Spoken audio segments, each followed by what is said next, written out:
ناظرین، حضرت حلیمہ سعدیہ رضی اللہ تعالی عنہا اپنی بستی سے روانہ ہوئیں۔ ان کے ساتھ ان کا دودھ پیتا بچہ اور شوہر بھی تھے۔ حضرت حلیمہ سعدیہ رضی اللہ تعالی عنہا دوسری عورتوں کے بعد مکہ میں داخل ہوئیں۔ ان کا خچر بہت کمزور اور مریل تھا۔ ان کے ساتھ ان کی کمزور اور بوڑھی اونٹنی تھی۔ وہ بہت آہستہ آہستہ چلتی تھی۔ اس کی وجہ سے حضرت حلیمہ سعدیہ رضی اللہ تعالی عنہا قافلے سے بہت پیچھے رہ جاتی تھی۔ اس وقت بھی ایسا ہی ہوا۔ وہ سب سے آخر میں مکہ میں داخل ہوئیں۔ ناظرین، اس زمانے میں عرب کا دستور یہ تھا کہ جب ان کے ہاں کوئی بچہ پیدا ہوتا تو وہ دیہات سے آنے والی دائیوں کے حوالے کر دیتے تھے تاکہ دیہات میں بچے کی نشو و نما بہتر ہو اور وہ خالص عربی زبان سیکھ سکے۔ دائیوں کا قافلہ مکہ میں داخل ہوا۔ انہوں نے ان گھروں کی تلاش شروع کی جن میں بچے پیدا ہوئے تھے۔ اس طرح بہت سی دائیاں جناب عبد المطلب کے گھر بھی آئیں۔ نبی اکرم صلی اللہ علیہ وسلم کو دیکھا، لیکن جب انہیں معلوم ہوا کہ یہ بچہ تو یتیم پیدا ہوا ہے تو اس خیال سے چھوڑ کر آگے بڑھ گئیں کہ یتیم بچے کے گھرانے سے انہیں کیا ملے گا۔ اس طرح دائیاں آتی رہیں اور جاتی رہیں۔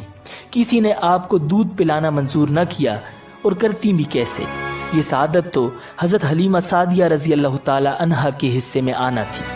جب حضرت حلیمہ مکہ پہنچی تو انہیں معلوم ہوا سب عورتوں کو کوئی نہ کوئی بچہ مل گیا ہے، اور اب صرف وہ بغیر بچے کے رہ گئی ہیں، اور اب کوئی بچہ باقی نہیں بچا۔ ہاں، ایک یتیم بچہ ضرور باقی ہے جسے دوسری عورتیں چھوڑ گئی ہیں۔ حلیمہ سعدیہ نے اپنے شوہر عبداللہ بن حارث سے کہا، خدا کی قسم مجھے یہ بات بہت ناگوار گزر رہی ہے کہ میں بچے کے بغیر جاؤں جبکہ دوسری سب عورتیں بچے لے کر جائیں۔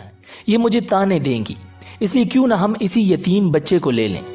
عبداللہ بن حارث بولے، کوئی حرج نہیں، ہو سکتا ہے اللہ اسی بچے کے ذریعے ہمیں خیر و برکت عطا فرما دیں۔ چنانچہ حضرت حلیمہ سعدیہ رضی اللہ تعالی عنہا عبد المطلب کے گھر گئیں۔ جناب عبد المطلب اور حضرت آمنہ نے انہیں خوش آمدید کہا۔ پھر آمنہ انہیں بچے کے پاس لے آئیں۔ آپ اس وقت ایک اونی چادر میں لپٹے ہوئے تھے۔ وہ چادر سفید رنگ کی تھی۔ آپ کے نیچے ایک سبز رنگ کا ریشمی کپڑا پڑا تھا۔ آپ سیدھے لیٹے ہوئے تھے۔ آپ کی سانس کی آواز کے ساتھ مشک کی سی خوشبو نکل کر پھیل رہی تھی۔ حضرت حلیمہ سعدیہ رضی اللہ تعالی عنہا آپ کے حسن و جمال کو دیکھ کر حیرت زدہ رہ گئیں۔ آپ اس وقت سوئے ہوئے تھے۔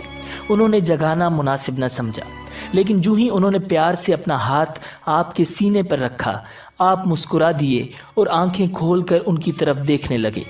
حضرت حلیمہ سعدیہ رضی اللہ تعالی عنہا فرماتی ہیں، میں نے دیکھا آپ کی آنکھوں سے ایک نور نکلا جو آسمان تک پہنچ گیا۔ میں نے آپ کو گود میں اٹھا کر آپ کی دونوں آنکھوں کے درمیانی جگہ پر پیار کیا۔ پھر میں نے آپ کی والدہ اور عبد المطلب سے اجازت چاہی۔ بچے کے لیے قافلے میں آئی۔ میں نے آپ کو دودھ پلانے کے لیے گود میں لٹایا تو آپ دائیں طرف سے دودھ پینے لگے۔ پہلے میں نے بائیں طرف سے دودھ پلانا چاہا، لیکن آپ نے اس طرف سے دودھ نہ پیا۔ دائیں طرف سے آپ فوراً دودھ پینے لگے۔ بعد میں بھی آپ کی یہی عادت رہی۔ آپ صرف دائیں طرف سے دودھ پیتے رہے۔ بائیں طرف سے میرا بچہ دودھ پیتا رہا۔ پھر قافلہ روانہ ہوا۔ حلیمہ سعدیہ رضی اللہ تعالی عنہا فرماتی ہیں، میں اپنے خچر پر سوار ہوئی، آپ کو ساتھ لے لیا۔ اب جو ہمارا خچر چلا تو اس قدر تیز چلا کہ اس نے پورے قافلے کی سواریوں کو پیچھے چھوڑ دیا۔ پہلے وہ مریل ہونے کی بنا پر سب سے پیچھے رہتا تھا۔ میری خواتین ساتھی حیرانگی سے مخاطب ہوئیں، اے حلیمہ، یہ آج کیا ہو رہا ہے؟ تمہارا خچر اس قدر تیز کیسے چل رہا ہے؟ کیا یہ وہی خچر ہے جس پر تم آئی تھی اور جس کے لیے ایک ایک قدم اٹھانا مشکل تھا؟ جواب میں نے ان سے کہا، بے شک یہ وہی خچر ہے، اللہ کی قسم اس کا معاملہ عجیب ہے۔ پھر یہ لوگ بنو سعد کی بستی پہنچ گئے۔ ان دنوں یہ علاقہ خشک اور قحط زدہ تھا۔ حلیمہ سعدیہ رضی اللہ تعالی عنہا فرماتی ہیں، اس شام جب ہماری بکریاں چر کر واپس آئیں تو ان کے تھن دودھ سے بھرے ہوئے تھے، جبکہ اس سے پہلے ایسا نہیں ہوا کرتا تھا۔ ان میں سے دودھ بہت کم اور بہت مشکل سے نکلتا تھا۔ ہم نے اس دن اپنی بکریوں کا دودھ دھویا تو ہمارے سارے برتن بھر گئے، اور ہم نے جان لیا کہ یہ ساری برکت اس بچے کی وجہ سے ہے۔ آس پاس کی عورتوں میں بھی یہ بات پھیل گئی۔ ان کی بکریاں بدستور بہت کم دودھ دے رہی تھیں۔ غرض ہمارے گھر میں ہر طرف ہر چیز میں برکت نظر آنے لگی۔ دوسرے لوگ تعجب میں رہے۔ اس طرح 2 ماہ گزر گئے۔ 2 ماہ ہی میں آپ چلنے پھرنے لگے تھے۔ آپ 8 ماہ کے ہوئے تو باتیں کرنے لگے اور آپ کی باتیں سمجھ میں آتی تھیں۔ 9 ماہ کی عمر میں تو آپ بہت صاف گفتگو کرنے لگے۔ اس دوران آپ کی بہت سی برکات دیکھنے میں آئیں۔ حلیمہ سعدیہ رضی اللہ تعالیٰ عنہ فرماتی ہیں، جب میں آپ کو اپنے گھر لے آئی تو بنو سعد کا کوئی گھرانہ ایسا نہ تھا جس سے مشک کی خوشبو نہ آتی ہو۔ اس طرح سب لوگ آپ سے محبت کرنے لگے۔ جب ہم نے آپ کا دودھ چھڑوایا تو آپ کی زبان مبارک سے یہ الفاظ نکلے، اللہ اکبر کبیرہ والحمد للہ کثیرہ وسبحان اللہ بکرۃ واصیلا، یعنی اللہ تعالیٰ بہت بڑا ہے، اللہ تعالیٰ کے لیے بے حد تعریف ہے اور اس کے لیے صبح و شام پاکی ہے۔ پھر جب آپ صلی اللہ علیہ وسلم 2 سال کے ہو گئے تو ہم آپ کو لے کر آپ کی والدہ کے پاس آئے۔ اس عمر کو پہنچنے کے بعد بچوں کو ماں باپ کے حوالے کر دیا جاتا تھا۔ ادھر ہم آپ کی برکات دیکھ چکے تھے اور ہماری آرزو تھی کہ آپ کچھ اور مدت ہمارے پاس رہیں۔ چنانچہ ہم نے اس بارے میں آپ کی والدہ سے بات کی۔ ان سے یوں کہا، آپ ہمیں اجازت دیجئے کہ ہم بچے کو 1 سال اور اپنے پاس رکھیں۔ میں ڈرتی ہوں کہیں اس پر مکہ کی بیماریوں اور آب و ہوا کا اثر نہ ہو جائے۔ جب ہم نے ان سے بار بار کہا تو حضرت آمنہ مان گئیں اور ہم آپ کو پھر اپنے گھر لے آئے۔ جب آپ کچھ بڑے ہو گئے تو باہر نکل کر بچوں کو دیکھتے تھے، وہ آپ کو کھیلتے نظر آتے، آپ ان کے نزدیک نہ جاتے۔ ایک روز آپ نے مجھ سے پوچھا، امی جان کیا بات ہے دن میں میرے بھائی بہن نظر نہیں آتے؟ آپ اپنے دودھ شریک بھائی عبداللہ اور بہنوں انیسہ اور شیمہ کے بارے میں پوچھ رہے تھے۔ حضرت حلیمہ رضی اللہ تعالی عنہ فرماتی ہیں، میں نے آپ کو بتایا وہ صبح سویرے بکریاں چرانے جاتے ہیں، شام کے بعد گھر آتے ہیں۔ یہ جان کر آپ نے فرمایا تب مجھے بھی ان کے ساتھ بھیج دیا کریں۔ اس کے بعد آپ اپنے بہن بھائیوں کے ساتھ جانے لگے۔ آپ خوش خوش جاتے اور واپس آتے۔ ایسے میں ایک دن میرے بچے خوف زدہ انداز میں دوڑتے ہوئے آئے اور گھبرا کر بولے، امی جان جلدی چلیے ورنہ بھائی محمد ختم ہو جائیں گے۔ یہ سن کر تو ہمارے ہوش اڑ گئے۔ دوڑ کر وہاں پہنچے، ہم نے آپ کو دیکھا، آپ کھڑے ہوئے تھے، رنگ اڑا ہوا تھا، چہرے پر زردی چھائی ہوئی تھی، اور یہ اس لیے نہیں تھا کہ آپ کو سینہ چاک کیے جانے سے کوئی تکلیف ہوئی تھی، بلکہ ان فرشتوں کو دیکھ کر آپ کی یہ حالت ہوئی تھی۔ حضرت حلیمہ سعدیہ رضی اللہ تعالی عنہ فرماتی ہیں، ہم نے آپ سے پوچھا کیا ہوا تھا؟ آپ نے بتایا، میرے پاس 2 آدمی آئے تھے، وہ سفید کپڑے پہنے ہوئے تھے۔ ان دونوں میں سے ایک نے کہا، کیا یہ وہی ہیں؟ دوسرے نے جواب دیا، ہاں یہ وہی ہیں۔ پھر وہ دونوں میرے قریب آئے، مجھے پکڑا اور لٹا دیا۔ اس کے بعد انہوں نے میرا پیٹ چاک کیا اور اس میں سے کوئی چیز تلاش کرنے لگے۔ آخر انہیں وہ چیز مل گئی اور انہوں نے اسے باہر نکال کر پھینک دیا۔ میں نہیں جانتا وہ کیا چیز تھی۔ ناظرین، وہ دونوں حضرت جبرائیل اور حضرت میکائیل علیہ السلام تھے۔ اس چیز کے بارے میں دوسری روایات میں یہ وضاحت ملتی ہے کہ وہ سیاہ رنگ کا ایک دانہ سا تھا۔ یہ انسان کے جسم میں شیطان کا گھر ہوتا ہے اور شیطان انسان کے بدن میں یہیں سے اثرات ڈالتا ہے۔ حضرت حلیمہ سعدیہ رضی اللہ تعالی عنہ فرماتی ہیں، پھر ہم آپ کو گھر لے آئے۔ اس وقت میرے شوہر عبداللہ بن حارث نے مجھ سے کہا، حلیمہ مجھے ڈر ہے کہیں اس بچے کو کوئی نقصان نہ پہنچ جائے، اس لیے اسے اس کے گھر والوں کے پاس پہنچا دو۔ میں نے کہا ٹھیک ہے۔ پھر ہم آپ کو لے کر مکہ کی طرف روانہ ہوئے۔ جب میں مکہ کے بالائی علاقے میں پہنچی تو آپ اچانک غائب ہو گئے۔ میں حواس باختہ ہو گئی۔ حلیمہ سعدیہ فرماتی ہیں، میں پریشانی کی حالت میں مکہ پہنچی۔ آپ کے دادا عبد المطلب کے پاس پہنچتے ہی میں نے کہا، میں آج رات محمد کو لے کر آ رہی تھی، جب میں بالائی علاقے میں پہنچی تو وہ اچانک کہیں گم ہو گئے۔ اب خدا کی قسم میں نہیں جانتی وہ کہاں ہیں۔ عبد المطلب یہ سن کر فوراً کعبہ کے پاس کھڑے ہو گئے۔ انہوں نے آپ کے مل جانے کے لیے دعا کی، پھر آپ کی تلاش میں روانہ ہوئے۔ ان کے ساتھ ورقہ بن نوفل بھی تھے۔ غرض دونوں تلاش کرتے کرتے تہامہ کی وادی میں پہنچے۔ ایک درخت کے نیچے انہیں ایک لڑکا کھڑا نظر آیا۔ اس درخت کی شاخیں بہت گھنی تھیں۔ عبد المطلب نے پوچھا، لڑکے تم کون ہو؟ حضور صلی اللہ علیہ وسلم چونکہ اس وقت تک قد نکال چکے تھے، اس لیے عبد المطلب پہچان نہ سکے۔ آپ کا قد تیزی سے بڑھ رہا تھا۔ جواب میں آپ نے فرمایا، میں محمد بن عبداللہ بن عبد المطلب ہوں۔ یہ سن کر عبد المطلب بولے تم پر میری جان قربان، میں ہی تمہارا دادا عبد المطلب ہوں۔ پھر انہوں نے آپ کو اٹھا کر سینے سے لگایا اور رونے لگے۔ آپ کو گھوڑے پر اپنے آگے بٹھایا اور مکہ کی طرف چلے۔ گھر آ کر انہوں نے بکریاں اور گائیں ذبح کی اور مکے والوں کی دعوت کی۔ آپ کے مل جانے کے بعد حضرت حلیمہ سعدیہ جب حضرت آمنہ کے پاس آئیں تو انہوں نے پوچھا حلیمہ اب آپ بچے کو کیوں لے آئیں؟ آپ کی تو خواہش تھی کہ یہ ابھی آپ کے پاس اور رہیں۔ انہوں نے جواب دیا یہ اب بڑے ہو گئے ہیں اور اللہ کی قسم میں اپنی ذمہ داری پوری کر چکی ہوں۔ میں خوف محسوس کرتی رہتی ہوں کہ کہیں انہیں کوئی حادثہ نہ پیش آ جائے، لہٰذا انہیں آپ کے سپرد کرتی ہوں۔ حضرت آمنہ کو یہ جواب سن کر حیرت ہوئی، بولی مجھے سچ سچ بتاؤ ماجرا کیا ہے؟ تب انہوں نے سارا حال کہہ سنایا۔ حلیمہ سعدیہ نے دراصل کئی عجیب و غریب واقعات دیکھے تھے۔ ان واقعات کی وجہ سے وہ بہت پریشان ہو گئی تھیں۔ پھر سینہ مبارک چاک کیے جانے والا واقعہ پیش آیا تو وہ آپ کو فوری طور پر واپس کرنے پر مجبور ہو گئیں۔ وہ چند واقعات حضرت حلیمہ سعدیہ رضی اللہ تعالی عنہا اس طرح بیان کرتی ہیں۔ ایک مرتبہ یہودیوں کی ایک جماعت میرے پاس سے گزری۔ یہ لوگ آسمانی کتاب تورات کو ماننے کا دعویٰ کرتے تھے۔ میں نے ان سے کہا کیا آپ لوگ میرے اس بیٹے کے بارے میں کچھ بتا سکتے ہیں؟ ساتھ ہی میں نے حضور اکرم صلی اللہ علیہ وسلم کی پیدائش کے بارے میں انہیں تفصیلات سنائیں۔ یہودی تفصیلات سن کر آپس میں کہنے لگے اس بچے کو قتل کر دینا چاہیے۔ یہ کہہ کر انہوں نے پوچھا کیا یہ بچہ یتیم ہے؟ میں نے ان کی بات سن لی تھی کہ وہ ان کے قتل کا ارادہ کر رہے ہیں، سو میں نے جلدی سے اپنے شوہر کی طرف اشارہ کرتے ہوئے کہا نہیں یہ رہے اس بچے کے باپ۔ تب انہوں نے کہا اگر یہ بچہ یتیم ہوتا تو ہم ضرور اسے قتل کر دیتے۔